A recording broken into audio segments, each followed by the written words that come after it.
দেখুন এইটি হচ্ছে মায়ের মানে রাধাকৃষ্ণের ভোগ। এটি হচ্ছে 32.5, দেখুন 32.5 চালের ভোগ এটি।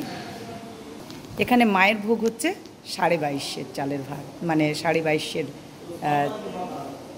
চালের ভোগ। 22.5 আর ঠাকুরের ভোগ হচ্ছে 12.5।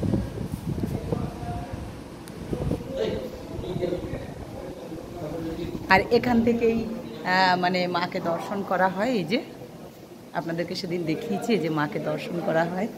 আর এই যে এখানে আগে ভোগের আগে এখানে যজ্ঞ করা হয়, হোম যজ্ঞ হয়। আর দেখুন এই আম গাছে প্রচুর আম ধরে, তাই বছর ধরেনি মনে হয় সেরকম। আর এইটা বাইরেটা আপনাদেরকে আগেও দেখিয়েছি। আর এই যে রাধাকৃষ্ণের ভোগ হচ্ছে 32.5,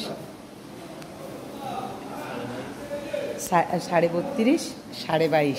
মায়ের ভোগ 22.5 আর ঠাকুরের ভোগ 12.5। এই যে 3 জায়গায় ভোগ লাগানো হয়েছে। ঠাকুরের ভোগ, মায়ের ভোগ, রাধাকৃষ্ণের ভোগ। তো এটাই আপনাদেরকে প্রত্যেক দিন আমি দর্শন করিয়ে দেব, কারণ এইটুকু সুযোগ আমি চেয়ে নিয়েছি ওনাদের কাছে। তাই প্রত্যেক দিন আপনারা দর্শন করতে পারবেন। ভোগ দর্শন অবশ্যই আমার সঙ্গে থাকবেন, আমার সঙ্গে থাকুন, প্রত্যেক দিন আমার সঙ্গে থাকুন, আমাকে এগিয়ে নিয়ে যেতে সাহায্য করুন। আর এই সুন্দর সুন্দর ভিডিও পেতে অবশ্যই চ্যানেলটাকে সাবস্ক্রাইব করবেন। আমিও কিন্তু সব কাজ ফেলে এই সুন্দর মুহূর্তগুলো দেখার জন্য, না শুধু যে আপনাদের জন্য বলবো তা না, নিজের তো লোভ আছেই এইসব জিনিসগুলো দেখার। আর আপনাদেরকে যে বড্ড ভালোবাসি, তাই সেই লোভ থেকে আপনাদেরকেও বঞ্চিত করব না ভেবেই আমিও চলে এলাম। তাই আজকের মতো এইটুকু, আবার নিজের নিয়ে আসছি সুতপা। আর অবশ্যই এই যে মায়ের মন্দির, এই যে আপনারা দেখতেই পেয়েছেন, এই যে এখানে হোমযজ্ঞ হয়। আর এই যে এদিকটা বাইরের দিকটা, এই দেখুন এই যে এদিকটা হচ্ছে বাইরের দিকটা। এই যে এদিকে 12টা মন্দির শিবের, আর ওইদিকে 12টা মন্দির শিবের, আর ওইটা নাট মন্দির।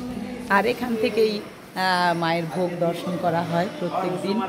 আর প্রত্যেক দিন এসে এসে একটু করে আমি আপনাদেরকে দর্শন করিয়ে যাব। তা ওদেরকে বেশি বিরক্ত করলে আর ঢুকতে দেবে না হয়তো, তাই যাই হোক আপনাদেরকে এই ভোগ দর্শন আপনাদেরকে প্রত্যেক দিনেই করাবো। তা এখন এইটুকু, আবার নেক্সট ভিডিও নিয়ে আসছি সুতপা। সঙ্গে থাকুন, এই ভালো ভালো জিনিস দেখতে হলে সঙ্গে থাকুন। আর আমার চ্যানেলটায় ভালো জিনিস ছেলে মেয়ে সবাই দেখুন, দেখান, বড়দেরকে দেখান, সবাইকে দেখান। এত সুন্দর জিনিস আর কি আছে। ঠাকুরের ভোগ হয়ে গেল, এই যে মানে জল দেওয়া আছে, বাটিতে নুন দেওয়া আছে, 5 রকমের ভাজা, চচ্চড়ি, শুক্তো সব কিছু দেওয়া আছে। এসব মিশানো হচ্ছে এই যেভাবে, এই যে মায়ের ভোগ, ঠাকুরের ভোগ, রাধাকৃষ্ণের ভোগ, এইভাবে আবার মিশানো হয়। এই যে মেশানো হয়ে গেল। তো এইভাবেই চলে। তাই এখন এইটুকু, নেক্সট ভিডিও নিয়ে আসছি সুতপার। সঙ্গে থাকুন, সঙ্গে রাখুন।